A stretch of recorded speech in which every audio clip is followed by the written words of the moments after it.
heureux de vous accueillir aujourd'hui chez Public Prod, qui est une des filiales du groupe Parthénon. Public Prod est une structure qui existe depuis une quinzaine d'années, depuis 2007, 2006, 2007, et qui a produit un certain nombre de programmes spécialisés dans le domaine du divertissement. Kadem Dahabi pour les gens qui ont suivi le foot depuis depuis 2 décennies pratiquement. Ensuite La La Rosa, ensuite d'autres programmes de grands rendez-vous tels que Coke Studio ou d'autres formats événementiels, on va dire, format audiovisuel mais avec un impact grand public. Donc actuellement, on est en train de travailler sur un super format qui s'appelle Dream Artist, qui est diffusé sur 2M et qui réunit une douzaine de talents dans le domaine de l'art. Alors l'art, c'est très vaste. L'art, ici, c'est des peintres, des sculpteurs, des taggers, des gens qui font dans le street art, des gens qui font dans l'installation, des gens qui font dans la vidéo, des gens qui font dans la création digitale, et puis des gens qui mixent tout ça et qui savent faire tout ça en même temps. Et puis aussi des photographes. Voilà. Donc c'est une compétition qui réunit tout ce beau monde-là autour de plusieurs thématiques, donc 8 thématiques, 8 semaines, qui permettent aux candidats de créer chaque semaine une œuvre selon un brief et selon un contenu qui est fourni par la production et qui est suivi par l'équipe du jury. Mais très difficile de vous dire quels sont les critères techniques ou artistiques sur lesquels les jurys se sont basés pour sélectionner les candidats. Mais en tout cas, ce qui est sûr, c'est que la première étape qui s'est faite sur la présentation des portfolios et puis avec un échange qui a duré entre 15 et 20 minutes, était réellement un exercice pour voir leurs compétences techniques, leurs compétences artistiques, leur capacité peut-être à travailler dans des conditions de timing un peu serrées, etc. Donc je pense qu'à partir de là, le jury a pu se faire une véritable idée sur la capacité et le choix des candidats à qui ils ont donné la chance de pouvoir intégrer la résidence artistique. Un gros travail de préparation qui a pratiquement duré 2 mois, où notre équipe, que nous on appelle le jury, donc l'équipe le comité de pilotage qui nous conseillait et qui a fait partie de l'aventure, a fait un travail de fond. D'abord un travail de thématisation, ensuite un travail de choix d'exercice, ensuite un travail de formalisation du brief, où on a livré des fiches, où ils ont livré des fiches qui étaient un peu la feuille de route de chaque prime. À partir de là, les candidats qui ont été choisis, il y a eu une étape de préparation avec eux où on les préparait sur la thématique et sur la technique qu'ils allaient utiliser.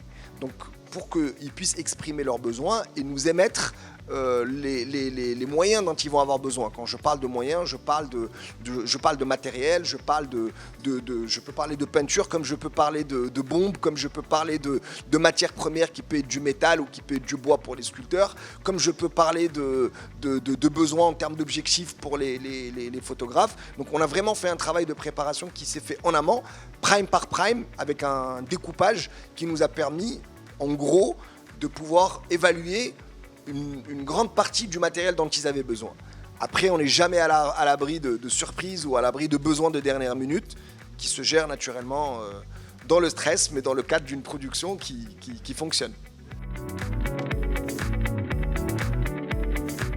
Je pense qu'on a eu un très bon niveau de candidats pour une première édition, parce que la campagne de communication pour l'appel à candidature a duré peut-être 1 mois, principalement sur 2M, mais aussi à travers le digital. Je pense que tout le monde n'a pas compris le concept au départ. Donc il y a beaucoup de personnes qui se sont présentées et qui ont continué à comprendre lors des castings pourquoi ils étaient là. Donc il y a des gens qui pensaient qu'il fallait venir avec des œuvres déjà réalisées, qu'ils allaient exposer leurs œuvres, etc. Bon, ce qui peut être normal.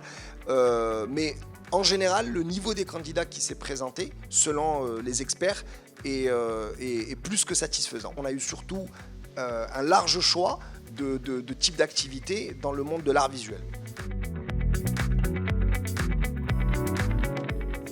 les candidats qui ont participé ont pu se faire accompagner, se faire conseiller par les différentes personnes qui étaient présentes. Alors je parle des jurys et je parle de l'équipe qui faisait partie de la production, c'était la famille de la production, d'accord. Et là je profite de cette occasion pour pouvoir les nommer, pour pouvoir en parler. Donc on avait Hassan Sferoui qui est galeriste et qui était le parrain de l'émission. On avait si Amin Boushaba qui est critique d'art, Safa Arwas, artiste plasticienne, et Siham Vegan qui est auteur et qui est aussi commissaire d'exposition. Et en fin de compte, le côté pédagogique avec Saïd Guéia qui est le directeur de l'école des Beaux-Arts de Casablanca. اللي غادي يفوز بهذا الموسم ديال دريم ارتيست غادي ياخذ جائزه القيمه ديالها 350 ألف درهم وغادي تخول لكم انكم ديروا اول اكسبوزيسيون ديالكم.